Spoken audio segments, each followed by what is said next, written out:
Doctor Juan Pablo Puentes, gracias también por acompañarnos. Muy buenos días, sí, muchísimas gracias por la invitación y bueno, esperamos contribuir también hoy, esta mañana, a este muy importante tema de los servicios públicos domiciliarios. Bien, Juan Pablo,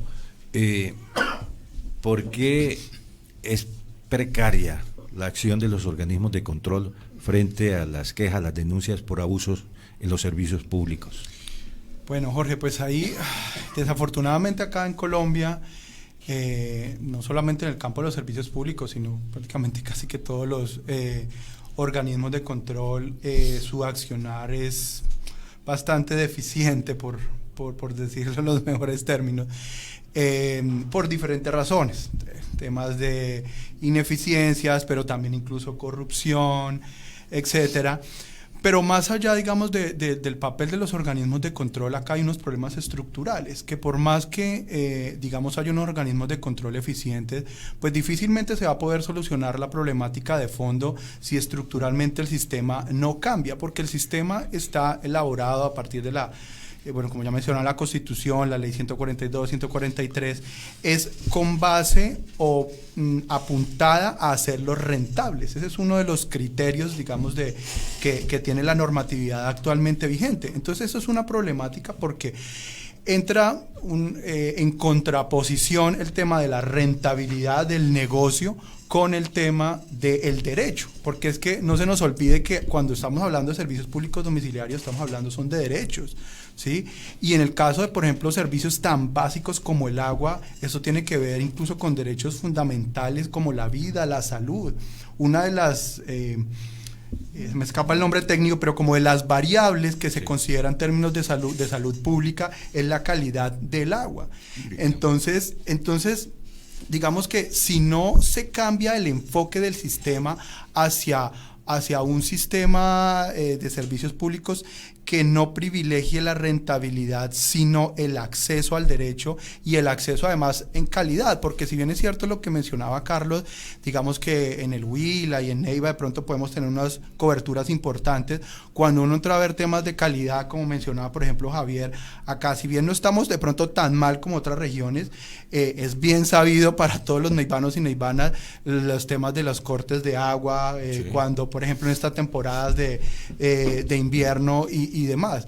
Entonces, hay una problemática, pues, claramente ahí de fondo y estructural. Y si a eso además se le suma, Jorge, el tema del manejo, o más bien de los malos manejos que se les da muchas veces a las empresas, bueno, es conocido el caso acá de las empresas públicas de Neiva, pues estamos en un escenario francamente preocupante porque pues además, y para finalizar con la pregunta, desafortunadamente los organismos de control no actúan como deberían actuar porque además muchas veces están cooptados. Sí, claro. Bueno, la legislación colombiana en materia de servicios públicos sí tiene realmente dientes para contrarrestar, para castigar a los abusadores en la prestación de servicios públicos.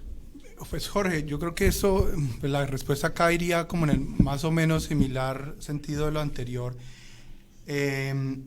respecto a que hay unos mecanismos de control, hay superintendencia de servicios públicos domiciliarios, bueno, etcétera, y digamos a nivel municipal, lo que mencionaba ahorita Javier, el tema de la figura de los personeros, bueno, etcétera.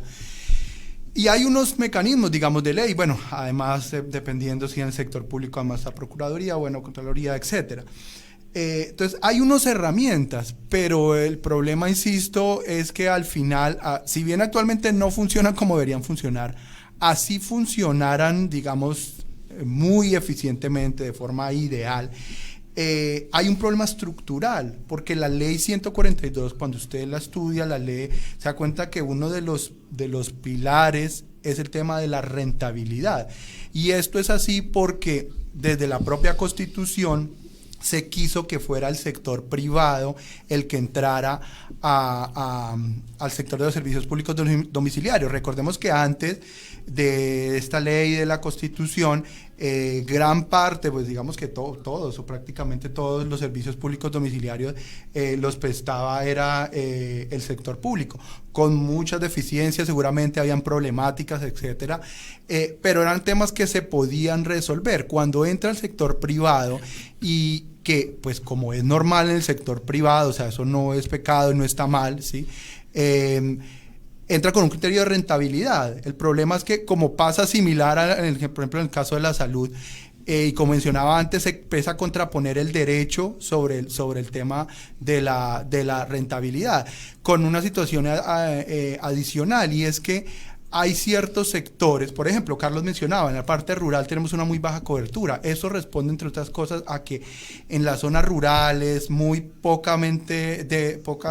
densidad muy baja de la población, no es rentable, por ejemplo, hacer temas de acueducto, de alcantarillado, de energía eléctrica. Entonces, el sector privado nunca va a llegar ahí, a menos de que el Estado, como en la práctica pasa, pues sea el que se meta la mano al drill. Y muchas veces, y como se ve en la problemática en la costa, incluso acá en el Huila, esas inversiones que hace el Estado, que hacemos nosotros, porque es más plata de nosotros, el privado termina prácticamente apropiándolas porque no se las reconoce. Entonces, hay unos mecanismos de control que obviamente hay que usar, pues mientras mantengamos la normatividad actual hay que utilizarlos, y de hecho eso es lo que se hace, a lo que hace la Liga y demás, pero en últimas no se puede perder de vista que acá lo que se requiere es un cambio en la legislación. Sí. Hay un oyente que escribe: si tenemos para comer, no tenemos para pagar los servicios públicos. Sí es. ¿Cómo interpretan ustedes esa expresión? A ver, Juan Pablo. Sí, Jorge, yo creo que ese punto es bien importante, pero además por otro aspecto, digamos, relacionado con ese, y de lo que decía el oyente, y es que, por un lado, efectivamente, servicios públicos o el alto precio de los servicios públicos puede significar hambre para la gente, pero no solo eso, también significa atraso económico. ¿En qué sentido?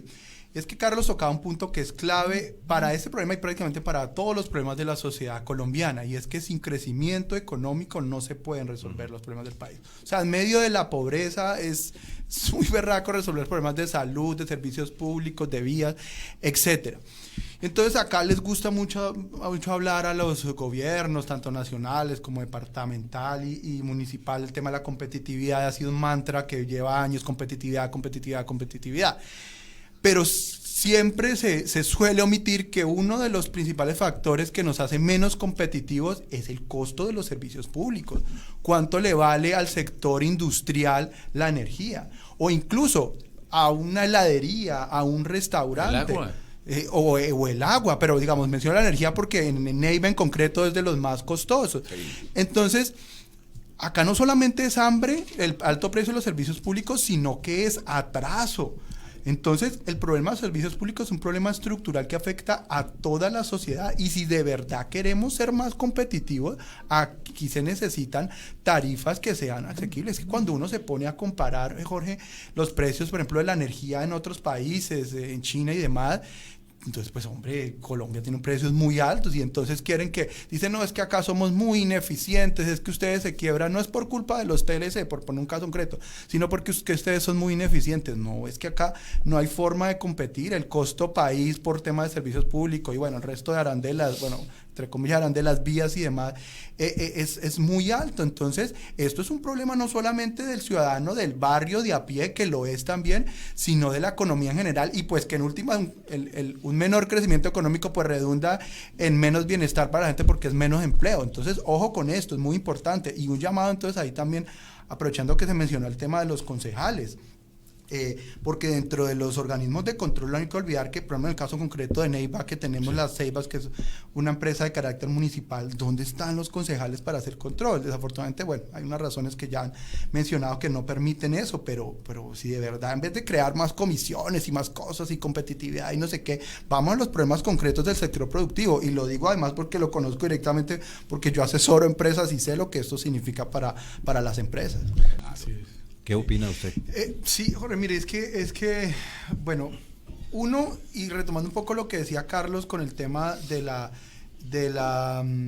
fórmula y demás, y las normas alrededor de eso, yo creo que de las cosas más complejas que hay, digamos, a nivel normativo y demás, es la regulación en temas de servicios públicos, particularmente las fórmulas tarifarias. Eso, de hecho, tienen unas fórmulas matemáticas bien complejas, pero básicamente, digamos, uno lo que puede decir es que ahí le suman todo. O sea, eso, lo que decían ahorita, comercialización, producción, transmisión, pérdidas.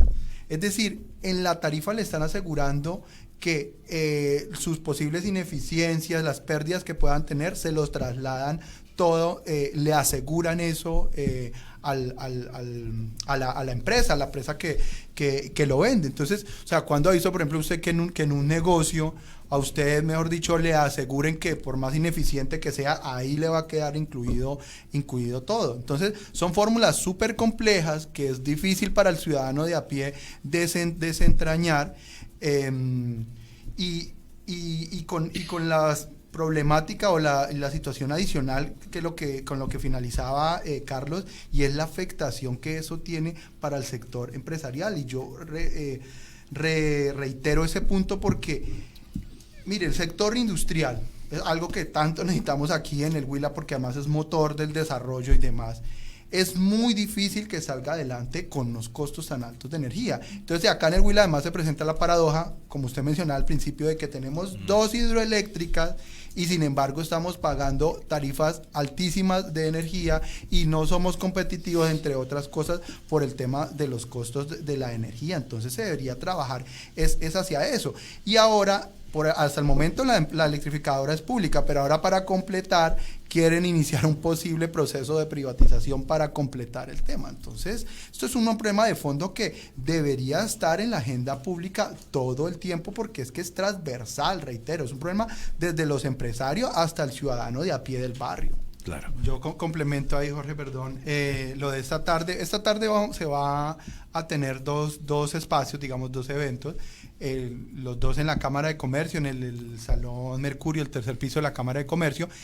Y para conocimiento de los oyentes, a las 2 de la tarde va a ser un taller enfocado en lectura de facturas, ¿sí? Que como hemos venido diciendo, pues es bastante complejo. Entonces, cómo entender, cómo leer las facturas, y adicionalmente, bueno, porque uno lo lee y entonces, y cómo defender los derechos de los usuarios. Si bien en medio del sistema actual, digamos, hay muchas limitaciones, hay que utilizar las herramientas que tenemos. Entonces, la idea del taller, que va a haber de 2 a 4 más o menos, es darle esas herramientas a los usuarios. La idea es que ojalá vayan líderes comunitarios, pero también líderes empresariales, comerciales, bueno, etcétera, para este taller, que es muy importante. Y adicionalmente, a las 4 de la tarde, a las 2 va a estar Javier, y a las 4 también nuevamente estará Javier en el mismo espacio, en el 3er piso, Mercurio, de la Cámara de Comercio, ya una conferencia, ya un tema un poco más teórico, digámoslo así, explicando un poco más en detalle la crisis de los servicios públicos, todo lo que hemos mencionado acá, pero tal vez es más desglosado, dando un espacio para que la gente pueda preguntar y demás. Entonces, yo creo que hacerle la invitación a todos los oyentes, sin importar, digamos, si sea residencial, pobre o rico, entre comillas, empresarial, para que asista esta tarde, y muy especialmente, además, conectando un poco con la pregunta que usted hacía antes, a las personas que estén interesados en lo público, en lo político, porque yo creo que sí es un deber de la gente exigirle a los candidatos, bueno, y frente a los servicios, ¿qué? Sí, o sea, posicionarse, ¿sí? Y posicionarse de fondo, no si los servicios están muy caros, bueno, pero ¿qué vamos a hacer? Y en el caso, por ejemplo, concreto de Neiva, frente al tema del manejo de las empresas públicas, que bueno, eso nos daría para todo un programa aparte, pero hay una problemática muy de fondo que los candidatos al consejo, a la alcaldía, deben tener muy presente. Bueno, pues, doctor Puentes, gracias también por su participación. Muchísimas gracias, Jorge, y una cuñita ahí en línea de lo que decía Javier. Nos pueden encontrar por las redes sociales, particularmente por Facebook. Ahí está la Liga de Usuarios de Servicios Públicos del Huila, ahí nos pueden encontrar, y por supuesto, pues esta tarde en el evento nos pueden contactar también directamente. Pasó en Neiva Estéreo, Línea 18, el programa de opinión que marca la pauta en la radio huilense.